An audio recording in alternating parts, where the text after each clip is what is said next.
Muito bem, agora 16 horas e 3 minutos. Boa tarde a você que nos acompanha. Começando mais um programa Impulsão aqui na Rádio Inclusão. Prefeitura Municipal de Ponta Grossa, Secretaria Municipal da Família e Desenvolvimento Social, Secretaria para Desporto também e da Pessoa com Deficiência, hein? Recebendo mais uma vez aqui nos estúdios da Rádio Inclusão esta pessoa maravilhosa, psicóloga Nájila Cristina Camargo. Boa tarde, Nájila. Boa tarde, Noel. Que animação. Eu confesso que hoje, na manhã de hoje, eu comentava com minha mãe no café da manhã, né? Minha mãe, e aí, meu filho, como será seu dia e tal? Vai ser corrido e tal.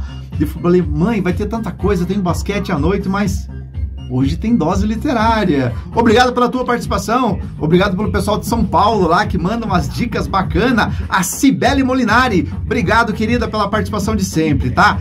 É o momento de darmos início aqui, darmos o start ao nosso programa Dose Literária. O que será abordado hoje, psicóloga Nájila? Noel, eu estava um pouco sem criatividade para essa semana, vou confessar, viu? Mas eu tava assim, puxa, acho que seria legal a gente conversar um pouco sobre o evento que tem no final de semana, que são as eleições. E muitas vezes as pessoas ficam assustadas quando a gente vai falar sobre política e tudo mais, porque acham que é um campo de guerra, e eu não vejo dessa forma. E eu lembrei que eu tenho, né, um livro que eu ganhei da minha mãe. Eu ganhei esse livro em 2014, tem até uma dedicatória, olha que bonitinho. Olha que bacana. E ele se chama Política para Não Ser Idiota. É do Mário Sérgio Cortella e do Renato Janine Ribeiro. É legal, né, pensar o Mário Sérgio Cortella, porque ele é uma referência, né, do Brasil. Sem dúvida. Ele nasceu em Londrina, aqui no Paraná, e ele se mudou, né, para São Paulo quando ele tinha 13 anos. E o Renato Janine Ribeiro, que é o outro autor aqui do livro, ele foi ministro da Educação em 2015. E ele é filósofo também, né? Então, os dois têm filosofia, né, como uma base, digamos, comum aí do bate-papo deles. E é um livro super legal. Ele foi publicado a primeira vez em 2010. E ele é um diálogo, né, entre o Mário e o Renato. Então, eles estão ali conversando e eles estão conversando sobre várias coisas em relação à política. Então, é uma leitura muito fluida, porque é um bate-papo, como se fosse aqui o nosso programa. Eu acho muito bacana o Cortella, eu sou fã número 1 dele, porque eu vi uma entrevista dele naquele programa de noite do SBT, do Danilo Gentili, e ali eles usam de toda a sátira, as piadas, né? Às vezes até para colocar o entrevistado em maus lençóis. Mas as respostas dele, você percebia a sabedoria, toda, né, um filósofo, né? Sim. Dando umas respostas assim tão inteligentes, tão cultas. O Cortella é incrível. E ele começa assim: sabe, Renato, ao pensar neste nosso encontro, eu me dei conta de que a ideia para esta conversa surgiu quando fiquei pensando no conceito de idiota. Esse termo aparece em comentários indignados, cada vez mais frequentes no Brasil, como política é coisa de idiota.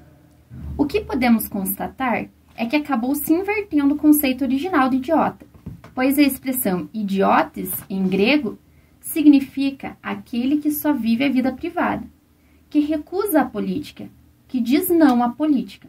Viver é conviver, seja na cidade, ainda que em casa ou prédio, seja no país, seja no planeta. A vida humana é condomínio. E só existe política como capacidade de convivência, exatamente em razão de condomínio. Existe uma convivência num condomínio que exige participação em determinadas situações. Penso, Renato, que às vezes encontramos indivíduos que não vão às reuniões de condomínio. Por exemplo, porque não gostam, porque são reuniões chatas ou porque há gritaria. Ora, não ir é um ato político, pois também a omissão política, ou seja, a recusa em participar da vida pública em qualquer instância, é uma decisão política. Vale tanto para um condomínio quanto para a inserção nos rumos da cidade, do estado, da nação e do planeta. Acho que a política, tal como está, é resultado de nossos atos, conscientes ou não, visto que se faz política mesmo quando não se sabe que se está fazendo. Penso que nossa sociedade tem bem acentuada essa marca. É uma falta de responsabilização, como se a coisa pública e o aparelho de Estado fossem externos a nós. Por isso me referi anteriormente à transcendência, pois é como se o Estado fosse metafísico, transcendente. Às vezes ele é nosso céu, às vezes é nosso inferno. Ora ele é nosso salvador, ora nosso demônio. É o Estado providente e o Estado punitivo. Mas a maioria da população prefere crer que não tem nada a ver com ele, embora no dia a dia vá se construindo esse Estado pela eleição e por tantas práticas que adotamos ou rechaçamos. Pensar em vida pública não significa que o indivíduo se anule. Penso que ainda não atingimos essa percepção. Dá a impressão de que o indivíduo se dilui porque participa do social na sua presença no dia a dia, e ao se diluir perde sua identidade. Acho que ainda não conseguimos convencer pedagógica e filosoficamente as pessoas de que não há anulação do indivíduo no público, mas que, pelo contrário, é na política que ele se destaca. Antes de tudo, política não é obrigatoriamente consenso. Consenso é uma parte do ato político, mas não é a única forma de lidar com as diferenças. A palavra consenso, às vezes, passa a sensação de que é necessário reduzir, abrandar as divergências e, portanto, impedi-las. No meu entender, democracia não é a ausência de divergências mediante sua anulação. É a convivência das divergências sem que se chegue ao confronto. Costumo fazer uma distinção entre conflito e confronto. Conflito é divergência de posturas, de ideias, de situações. Confronto é a tentativa de anular ou, assim, precisamos estar conscientes, atentos aos efeitos de nossos atos, desejosos de estabelecer laços de convivência para preservar a vida.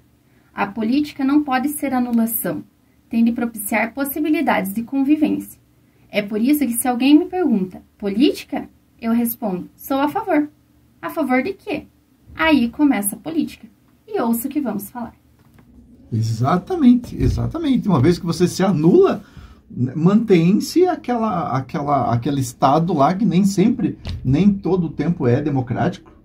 Eu vejo que os políticos gostam muito de colocar Estado democrático de direito, mas muitas vezes eles mesmos impedem com que a população brasileira viva esse Estado democrático de direito. O Estado democrático de direito, para eles, é só quando vale a pena e só quando é lucrativo para o lado deles. Uhum. E eu acho interessante aqui eu pensar essa política como algo que é muito maior do que um partido. Porque muitas vezes, quando a gente vai falar sobre política, as pessoas falam que não gostam, justamente porque, política é um partido específico. E não. A política ela existe justamente para que a gente consiga realmente conviver. Então, são instituições, pessoas, e o conceito política vem de polis, né? Que significa cidade. Então, a inserção das pessoas dentro da cidade. Essa que é a ideia. Que as pessoas participem das coisas, decidam, pensem para como elas vão conviver enquanto sociedade.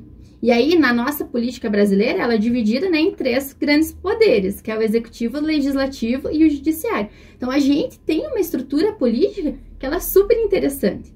E ela dá certo. Só que o que acontece? Aqui até tem uma parte que fala do Estado. A gente pensa o Estado como algo que é alheio a mim, né? O Estado, ele é feito por pessoas. São agentes que colocam, né, o Estado funcionando. Então, o que acontece? Que se o Estado é feito por pessoas e as pessoas têm interesses, o Estado muitas vezes vai também carregar os seus interesses, que no caso são das pessoas, né? Mas eu acho que é um tema muito importante, principalmente para a gente pensar, aqui ele dá o exemplo do condomínio, que as pessoas não participam de reunião de condomínio. Mas aí, o que é decidido ali vai impactar na sua vida. Mesma coisa as eleições. O que vai ser decidido vai impactar na vida de todo mundo. Então, a gente tem, né, uma parcela aí de responsabilidade para se fazer presente nesse momento. E é muito curioso, né? Porque se você vê no elevador um chamamento, uma convocação para que você participe da reunião do condomínio, tá lá escrito, bem frisado embaixo, a sua ausência implicará na automática aceitação de todos os artigos, parágrafos e decisões. Ou seja, você é obrigado a cumprir aquelas determinações pelo simples fato de você se ausentar, se eximir daquela responsabilidade de participar daquelas horas cansativas de reunião e gritaria e tudo mais. E assim também é na política, né? Eu acho tão muito bem dividido, muito bacana, porque o executivo pode interferir no legislativo. O legislativo pode vetar sanções e decretos presidenciais. E o judiciário está justamente para arbitrar. para arbitrar, para colocar uma regra e fazer com que a lei seja cumprida e seja cumprida da forma democrática, com base na Constituição de 1988. Eu acho muito, muito bem dividido. Eu acho muito lindo, na verdade, né? Eu já estive candidato, né?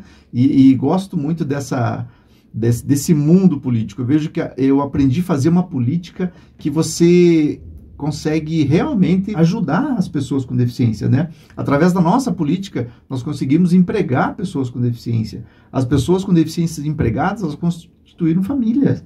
Elas trabalhavam, elas compraram casa, elas tiveram filhos, e isso é uma política do bem. E você, muita responsabilidade agora nesse próximo dia 2, domingo, momento em que você irá às urnas aí decidir o futuro do nosso país.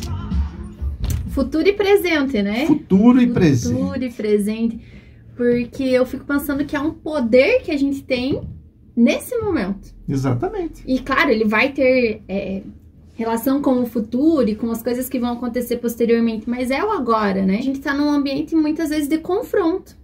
E eu acho super legal a gente tentar tirar esse confronto que existe, que a gente possa discutir, a gente pode ter opiniões divergentes, a gente pode pensar de maneiras diferentes, acreditar em coisas diferentes, mas isso eu não posso te anular pela tua opinião, assim como eu não quero ser anulada pela minha. Exatamente. Há muito tempo, eu diria, nós ingressando na vida pública, eu comecei a perambular ali pelos corredores da Câmara Municipal, né? E justamente pedindo, porque o representante de uma classe, de uma categoria, precisa se dirigir até um desses poderes, né? Não direto ao judiciário e ao executivo, muitas vezes é difícil. Então você vai ao legislativo. E o legislativo é que vai elaborar leis para que favoreça as dificuldades, por exemplo, nossas, das pessoas com deficiência. Hoje, 2022, nós conseguimos empregar, nós conseguimos socializar, nós conseguimos trazer a saúde para as pessoas com deficiência, nós conseguimos que a empresa do transporte coletivo olhasse com mais respeito para as pessoas com deficiência e tivemos um grande time, uma grande equipe de basquete, ou seja, hoje nós temos deficiente em todas as esferas, política, esporte, saúde, educação e tudo com base na política. Outro ponto também que eu ia comentar é a questão do idiota que ele usa como termo, né? E lá na raiz da palavra, o idiota é justamente aquele que não participa do público. Então eu desejo aí que nós, cidadãos, cidadãs, participamos cada vez mais, né, do que é público. E que a gente consiga, assim, levar as nossas causas para os lugares que a gente tiver. Sem dúvida, isso mesmo.